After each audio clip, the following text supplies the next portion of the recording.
Jeremias, Kabanata 33. Muling nagpahayag si Yahweh kay Jeremias samantalang ito'y nakabilanggo at mahigpit na binabantayan. Ganito ang sabi sa kanya, "Ako ang lumikha, humugis at nag-ayos ng buong daigdig. Yahweh ang aking pangalan.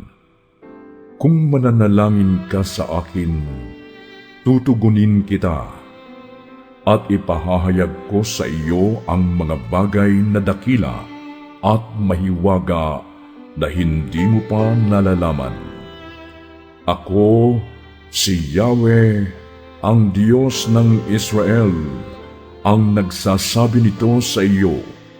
Gigibain ko ang mga bahay sa lungsod ng Jerusalem at ang palasyo ng hari sa Huda upang gamiting tanggulan laban sa sumasalakay na mga hukbo ng Babilonia.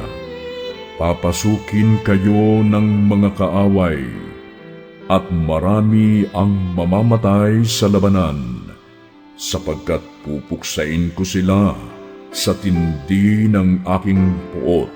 Itinakwil ko ang lungsod na ito dahil sa kanilang kasamaan. Ngunit pagagalingin ko silang muli. Hahanguin ko sa kahirapan ang Huda at Israel, at bibigyan sila ng kapayapaan at kasaganaan. Ibabalik ko ang kanilang mga kayamanan at muli silang itatatag. Lilinisin ko sila sa lahat nilang kasalanan at patatawarin sa kanilang paghihimagsik laban sa akin. At dahil sa lungsod na ito'y matatanyag ang aking pangalan, pupurihin at dadakilain ng lahat ng bansa kapag nabalitaan nila ang lahat ng pagpapalang ipinagkaloob ko sa kanila. Maaantig sila at mapupuno ng paghanga dahil sa mga pagpapala't kapayapaang ibinigay ko sa aking bayan." Ito pa ang sabi ni Yahweh, "Sinasabi ninyo na ang lugar na ito'y parang disyerto, walang nakatirang tao o hayop. Walang ang naninirahan sa mga lungsod ng Huda at walang tao sa mga lansangan ng Jerusalem. Ngunit darating ang panahon na muling maririnig sa lugar na ito ang katuwaan at kasayahan, ang tinig ng mga ikinakasal habang sila'y nasa bahay ni Yahweh upang maghandog ng pagpupuri at pasasalamat. Maririnig ang sigawang, 'Purihin si Yahweh na makapangyarihan sa lahat dahil sa kanyang kabutihan.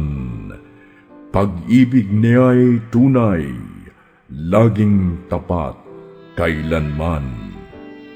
At ibabalik ko ang kayamanan ng bayan.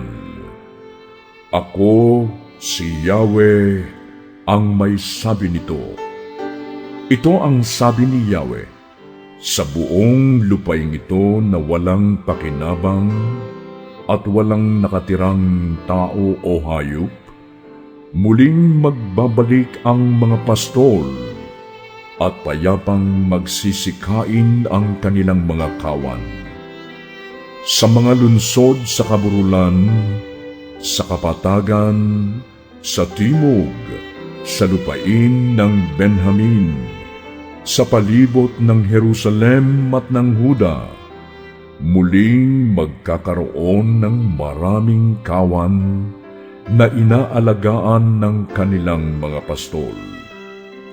Sinabi ni Yahweh, "Tiyak na darating ang araw na tutuparin ko ang aking pangako sa Israel at sa Huda.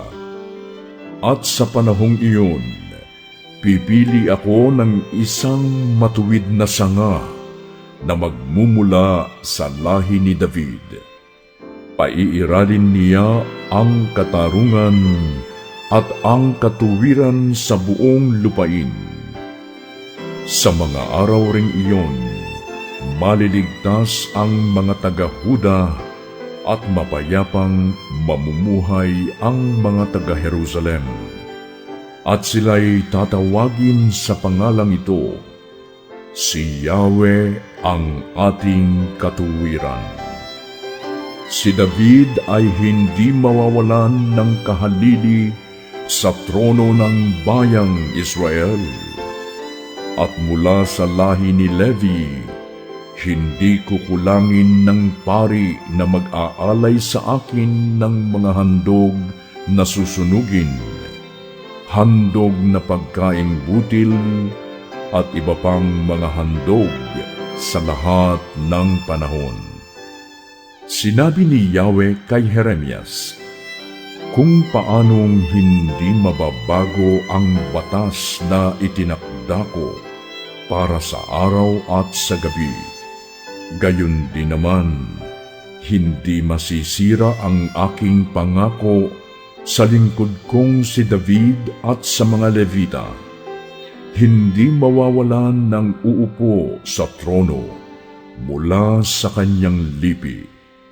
Hindi rin mauubos ang mga pari sa lahi ni Levi, gaya ng hindi mabilang na bituin sa kalangitan at buhangin sa dagat.